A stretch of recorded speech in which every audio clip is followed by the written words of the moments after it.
মাথা ঠিক থাকে না সেই সময়। এই জন্য এই দুই জায়গায় এই 95% মুসলমানের দেশে কোরআন নিয়ে রাসূলের সঙ্গে বেয়াদবি করার স্পর্ধা যে দেখাবে তাকে আমরা পায়ের নিচে ফেলে দিয়া জিহ্বা ছিঁড়ে ফেলে দেব। কথা বলা ঠিক কিনা মুসলমান?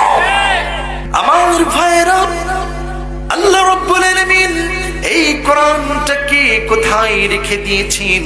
সবার কম বেশি যারা আছে, যারা পড়েন আমার সাথে পড়ুন।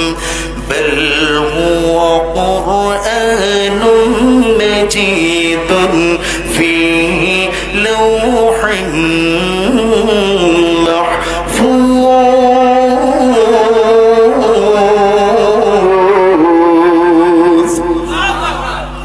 এটাও হলো মর্যাদা সম্পূর্ণ একটা কিতাব, যেই কিতাবের ঠিকানা দুনিয়ার কোন ঠিকানা নয়, যেই কিতাবের ঠিকানা হতেছে লাওহে মাহফুজ। জোরে বলুন সুবহানাল্লাহ।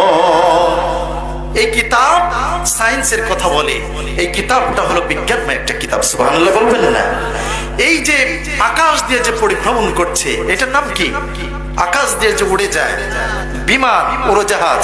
সকালবেলা আসতে গিয়ে আপনাদের বিমানবন্দর এখানে গেলাম, কোন বিমান চলে না এখানে, তাই না? চলবে কেমনে? ছিল তো শকুনেরা, 17টা বছর তারা এখানে করেছে, যাই কিছু করেছে, কিন্তু কোনো উন্নতি নাই, শুধু মুখের উন্নতি হয়েছে। কথা বলেন ঠিক কিনা?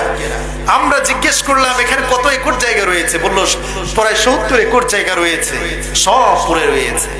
আজকে যদি ইসলাম থাকতো কোন জায়গা এমন ভাবে পরিত্যক্ত থাকতো না। কথা বলেন ঠিক কিনা? এমন ভাবে চাঁদাবাজি হতো না, চিন্তাই হতো না, বিবস্ত্র করে স্বামীর সামনে বিবস্ত্র করে স্ত্রীকে ধর্ষণ করা হতো না। মুসলমান কথা বলে ঠিক কিনা?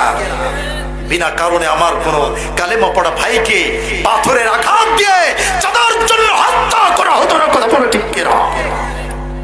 আমার ভাইরা, এই জায়গার দিয়ে যে পরিভ্রমণ করছে বিমান, এরোপ্লেন, যাই বলি না কেন, এই বিমান আবিষ্কার